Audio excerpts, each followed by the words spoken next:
Hi, this is Charting Man Dan of TheChartGuys.com, home of technical analysis education. Click the link for a free week trial, no credit card required, and gain access to our multiple live broadcasts daily, community chat room, educational videos, nightly watch lists, and more. Invest in your education and future and join the community today.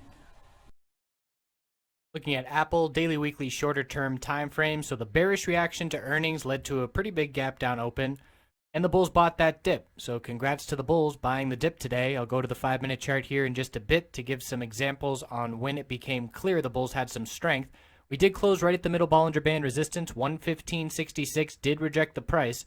So we need to see a green day confirming this strength tomorrow, working on filling this gap. We also have previous support acting as resistance. So the low here, October 13th, was 115.72. The high of today, 115.70. If we break above 115.72 tomorrow, we're looking up at 116.28 as the next previous support to act as resistance, and we'll see just how much momentum the bulls can carry to the upside. You look at the weekly, no sweat for the longer-term bulls. Lower wick showing bulls buying the dip 2 weeks in a row, not giving back much of the gains at all over the previous 3 weeks where we headed to higher highs. So the weekly chart is still fine for the bulls long-term. It's the daily chart. We have that gap to fill up here at 117.31. The must-hold level is 111.55. It was a double bottom. If we break that, we start filling these gaps down here. We'll have a target of 105.72. So 111.55, very important to support to hold. And as of right now, bulls nowhere near that level, buying that dip today. So here on the 5-minute time frame, signal number one for the bulls was getting above the 20-period moving average. And at the same time we did that, we broke this lower high pattern. Let's look at pre-market as well. So we had some buying. Look at this rejection. So 1, 2 rejections from the 100-period moving average. As soon as that occurs pre-market, I know that the bulls need to get above that level to prove themselves to me.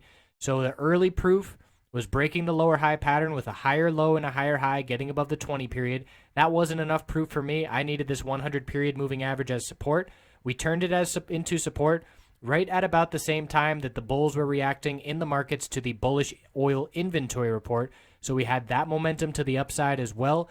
Back test and hold of the 100 period, back test and hold a couple times in a row.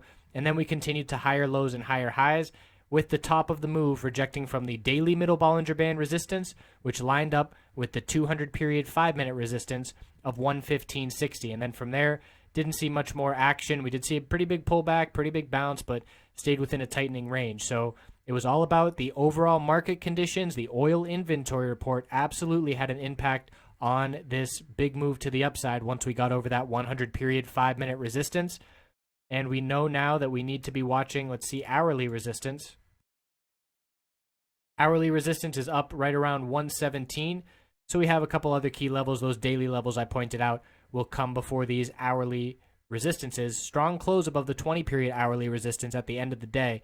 That's a good sign for the bulls heading into tomorrow, and we'll see if that momentum can continue to the upside. I appreciate you watching. Hope you have a great night. See you tomorrow.